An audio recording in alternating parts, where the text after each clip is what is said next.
In this video, I'll be showing you why the years between 60 and 65 are where more retirees fail than any other period in retirement, and why the decisions made during this 5-year window, they determine the next 25 years if they're going to work or if they're going to fall apart.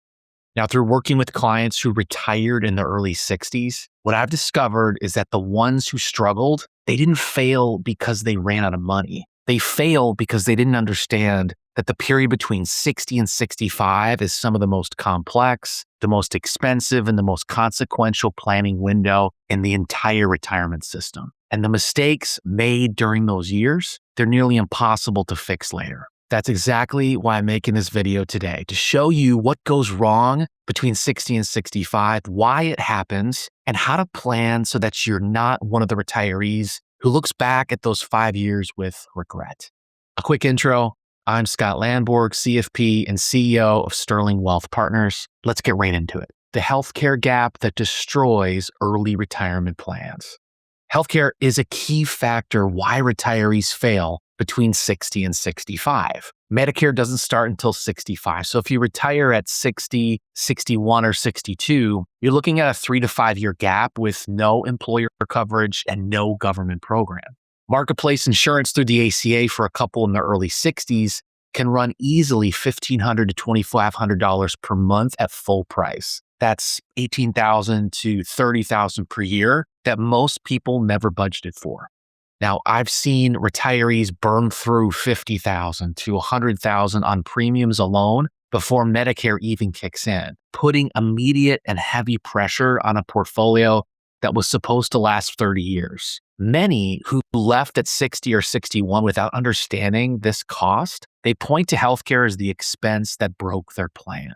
It wasn't that the cost was impossible, it was that they didn't know about it until after they'd already walked away from that paycheck.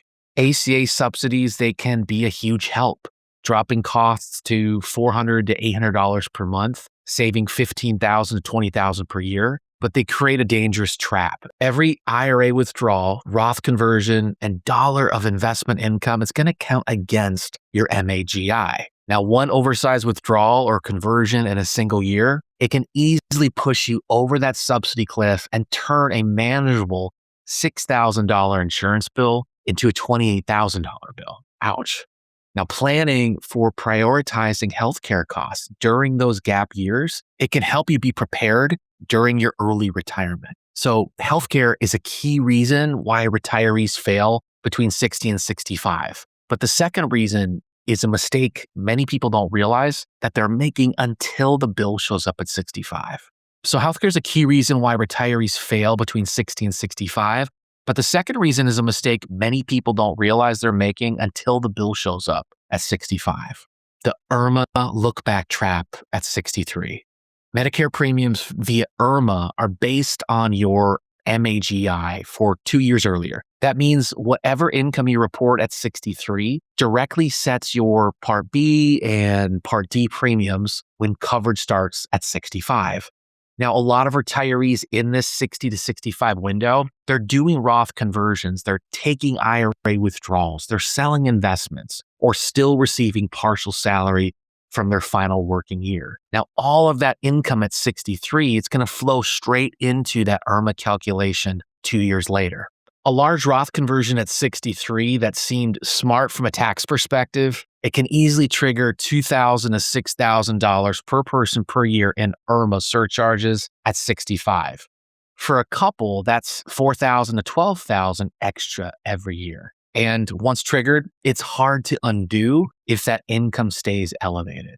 Now, the retiree who struggled here didn't connect their income decisions at 63 to their Medicare bills at 65. And by the time that higher premium letter arrives, that income that caused it was already 2 years in the past with no way to fix it. This window forces you to manage two competing income ceilings at once. You've got the ACA subsidy threshold before 65 and the IRMA threshold that affects Medicare after 65. A conversion at 62 that stays under the ACA cliff might still push you over IRMA through the look back.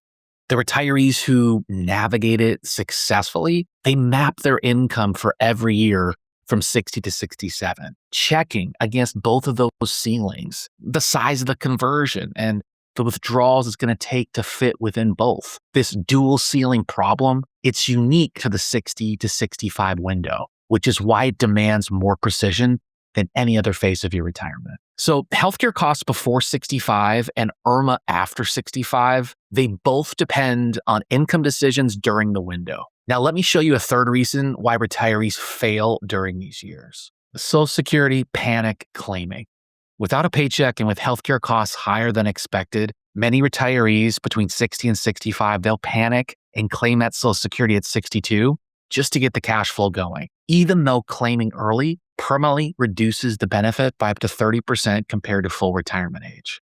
That early claim, it adds taxable income during the exact years when brackets should be empty for any potential conversions. It doesn't just cut your lifetime benefit, it fills the bracket space that you needed for restructuring. It also becomes the basis for the surviving spouse's benefit, creating a permanently smaller safety net for whoever is left behind. The retiree who claimed at 62 out of fear almost always regrets it within 5 years. Once that initial cash flow anxiety passes, they realize that the larger benefit at 67 or 70, it would have covered more spending, would have created less stacking at 73, and provided better survivor protection. Instead of panic claiming, build a cash reserve of 12 to 24 months before you retire so that you've got spending money that doesn't require IRA withdrawals or Social Security right away. Fund those gap years from taxable accounts and Roth withdrawals, which don't count towards ACA subsidies or create that same bracket pressure. Then run full Social Security projections at multiple claiming ages against your complete income picture, including RMDs, IRMA, and the survivor scenario, so that your decision is based on math and not anxiety. Delaying Social Security and bridging the gap with planned withdrawals can potentially help provide more lifetime after-tax income that had you claimed early to stop the bleeding. Now that you see why panic claiming can destroy the plan, if you want help building your dream retirement as a whole, click the link below to watch my free training where I'll show you exactly how to manage your retirement plan so you can apply this to your own situation. The conversion window that gets overlooked.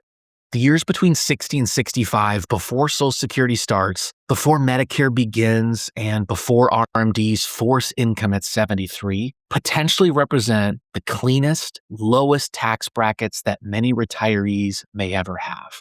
Every year in this window, whether you leave bracket space empty because you didn't convert, is a year of potentially cheaper Roth conversions you can never get back. And once Social Security starts stacking on top of that income, the effective cost of each conversion dollar rises.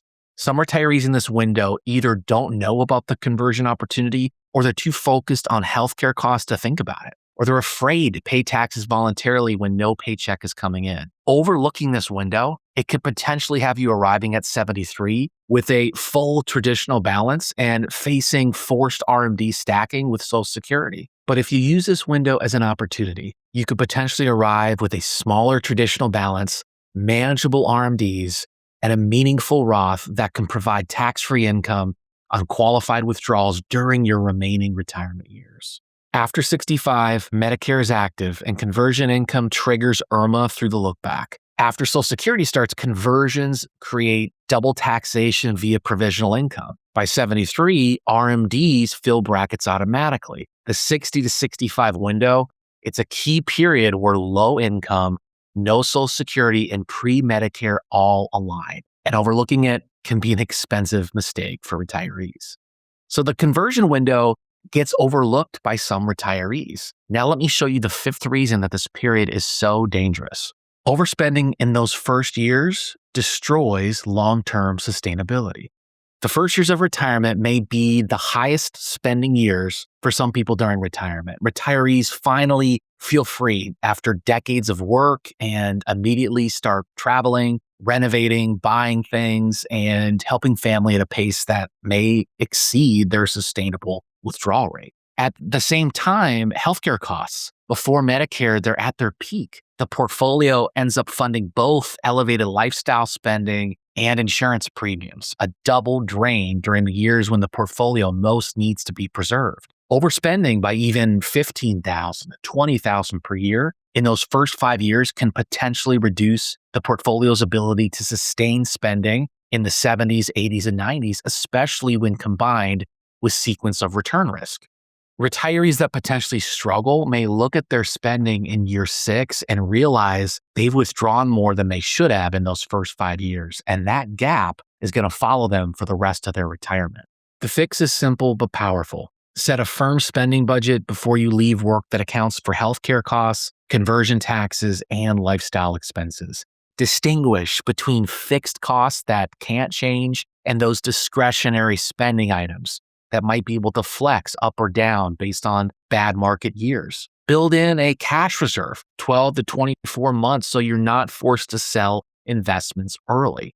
Setting a budget, sticking to it, and reviewing it quarterly during the first 5 years can help you be better prepared for any unexpected occasions during retirement. Now that you see why overspending compounds the damage, let's bring all 5 reasons together. Why 60 to 65 makes or breaks your retirement. These 5 problems, they don't happen in isolation. They feed each other. Healthcare costs drain the portfolio. IRMA look-back creates premium surcharges from income decisions at 63. Panic claiming Social Security at 62 locks in a reduced benefit and fills conversion brackets. Key Roth conversion windows, they might get overlooked because retirees are distracted or afraid. Overspending in those early years can potentially reduce portfolio sustainability. The retiree who worries about healthcare sometimes claims Social Security early for cash flow, which can fill brackets, can make conversions challenging, possibly leaving a larger traditional balance at 73, which can create larger RMDs, possibly trigger more IRMA and more Social Security taxation in retirement. The retirees with a better chance to succeed, they're going to treat 60 to 65 as an important planning phase. They map healthcare costs, IRMA thresholds, Social Security timing, conversion amounts, and spending budgets across every year of the window before they leave work. This 5-year period can potentially determine more about your 30-year retirement than any other. Planning in advance for healthcare costs, for Social Security timing, and any potential Roth conversions can help you feel more confident during those retirement years. The difference between a retiree who plans the 60 to 65 window and one who wings it can easily be substantial. And that gap is entirely determined by whether you treated these 5 years as a critical planning opportunity that they are. Now that you've seen why some retirees fail between 60 and 65 more than any other time, how the healthcare gap those costs can be substantial before Medicare starts, how income at 63 triggers IRMA surcharge at 65 through the 2-year look back, how panic claiming Social Security at 62 can potentially reduce benefits and fill conversion brackets, how a key Roth conversion window gets overlooked by some retirees during these exact years, and how overspending in the first 5 years can damage your portfolio that compounds for decades. You can stop treating 60 to 65 as just the start of retirement and start treating it as the 5-year window that potentially determines the next 25 years and how they'll work or not. If you want help building your dream retirement, click the link below to watch my free training where I'll show you exactly how to plan the 60 to 65 window for your specific situation. See you in the next video.